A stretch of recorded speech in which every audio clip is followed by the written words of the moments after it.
Welcome to Cross Currents. It's a 10-year retrospective of Connecticut Sea Grant Award-winning artwork.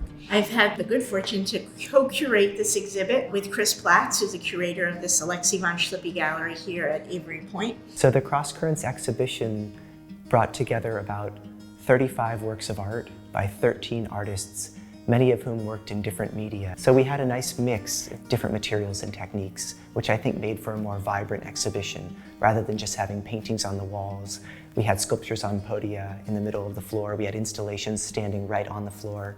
We had works by artists who use found objects, things they find on the beach. One of the real reasons that the university has reopened this gallery is to use it in classes so students can use it for learning. And so we bring classes through and we give these tours, and students are trying to get something out of these works and apply it to what they're learning in another class. So I was taking a class of history of the ocean, and we were doing a part of our unit on the ocean as a part of art and kind of human expression of art. And so we went through the exhibit, kind of gaining an appreciation for the natural world through the art pieces, and that was a really interesting experience.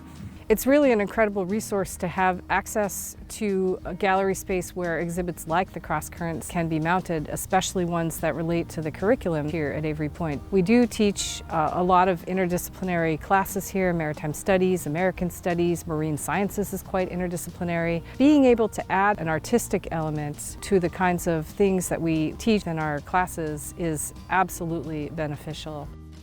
Our professor had us go up and visit the gallery space to look at this collection, and he wanted us to focus in on one of the specific works that we were really interested in. We had to write a paper on what really spoke to us about the piece. I thought it was a really great experience to get to go in and interact with a different medium, especially because I'm not in the marine science department, so it's not something I would think of, but I found it to be a very interesting exhibition as a whole.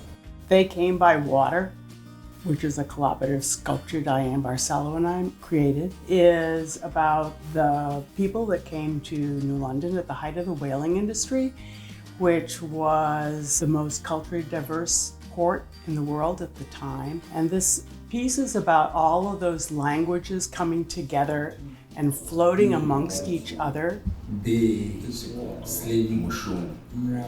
So I was making words with copper wire and working with various meanings of words from different languages and how those languages and those words can get confused. Being able to come up with titles for maps and legends that have the right vocabulary and the right terminology is critical to map making. Our class is about computer designed maps, and this exhibit drew one's attention to the importance of labeling in headlines.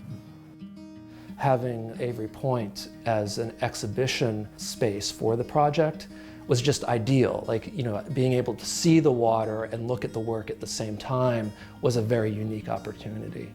I do a lot of beach combing just as a natural sort of activity, but it found its way into my work through the support of the Sea Grant. One of my favorite sort of moments is when I pick up an object and I can't identify it as natural or man-made, because everything that's in the sound is affected by the sound, whether its origin was natural or man-made. The kind of emotional connection with issues and places is really well done through art, and I think that having a gallery space where we can mount exhibits that have to do with the things that we do so well here at Avery Point, it's really a welcome thing, speaking as a faculty member, to have that here for our teaching and for our outreach. We're reaching the arts community, and we're reaching people who appreciate the arts in order to communicate messages that relate to Long Island Sound.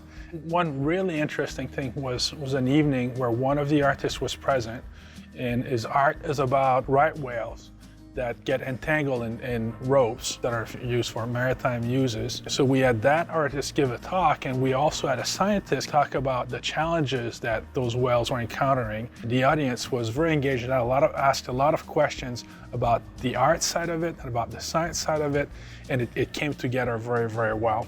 I definitely think utilizing that gallery space, especially with this specific collection, was really beneficial for students. It's really great to just get out of the classroom for a while and be able to interact with different mediums rather than just your textbook or taking notes or listening to a lecture.